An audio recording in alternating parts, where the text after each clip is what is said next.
armored angels on winged horses, descending from the heavens through the aurora borealis, their spear tips like fallen stars.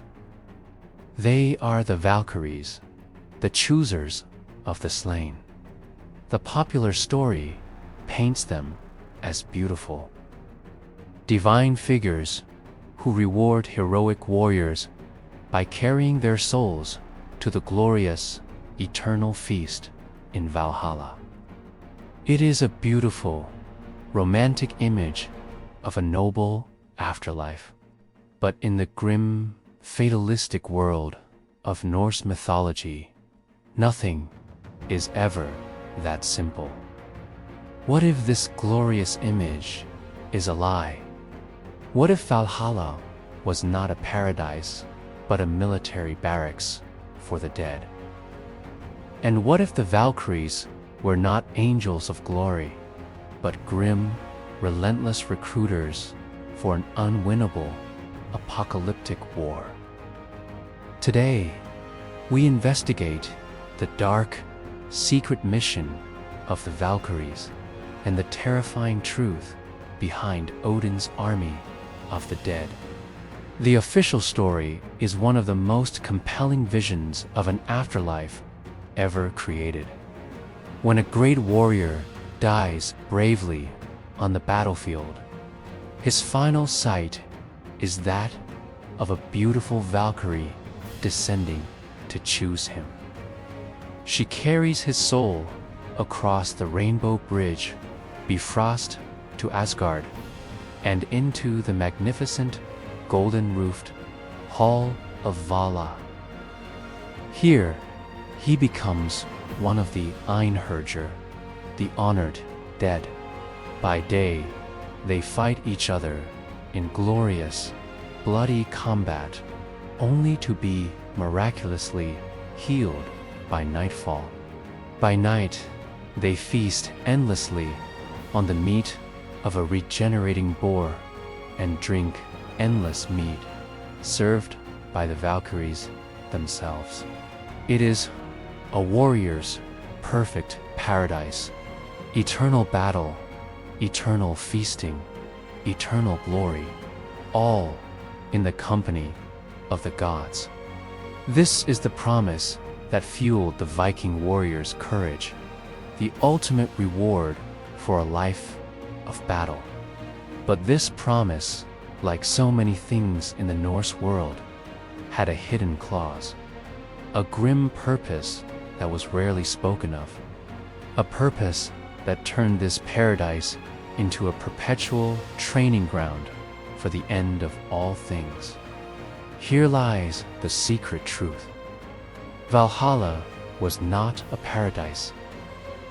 It was a military barracks. The Einherjar were not retirees. They were soldiers. Their eternal cycle of fighting and feasting was not a reward. It was training. Odin, the Allfather, was obsessed with the prophecy of Ragnarok, the prophesied apocalypse where he was destined to be devoured by the wolf Fenrir. In his desperate, long game against fate, his grand strategy was to gather the greatest warriors from all of human history into a single, massive army of the dead. The Valkyries were his special forces, his grim, talent scouts. Their mission was not to reward the brave, but to harvest the most skilled killers for this final, hopeless war.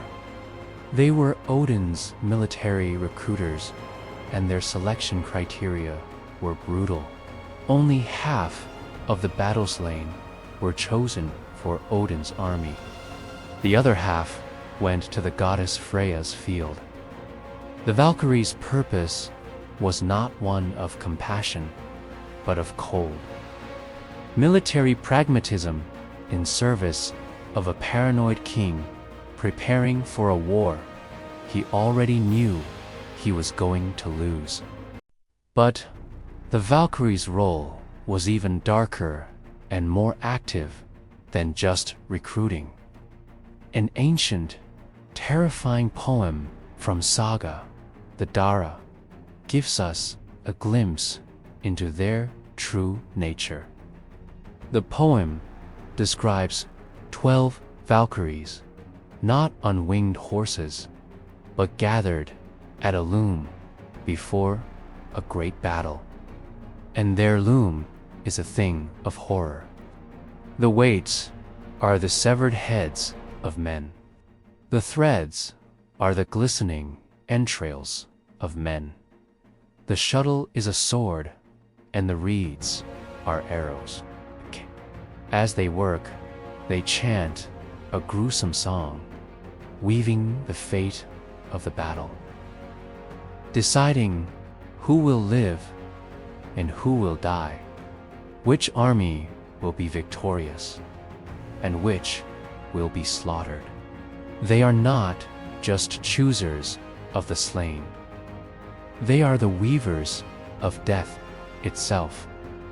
This horrific image shatters the idea of them as benevolent angels.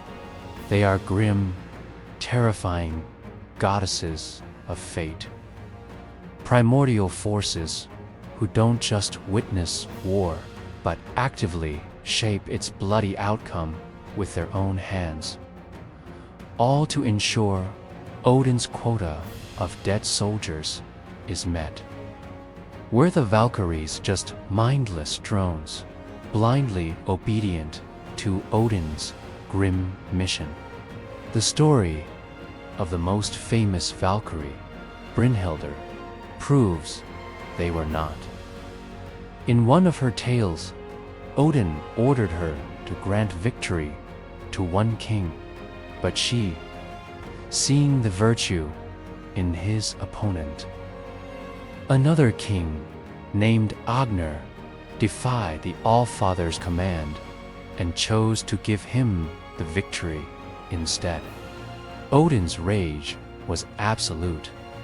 For her single act of compassion and free will, he punished her brutally.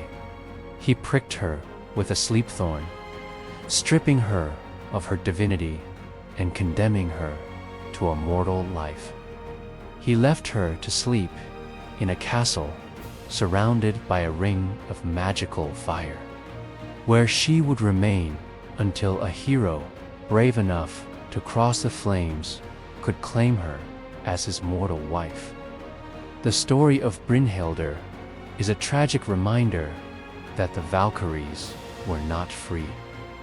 They were slaves to a terrible duty, and any deviation, any act of mercy that contradicted Odin's grand strategy was met with a swift and terrible punishment.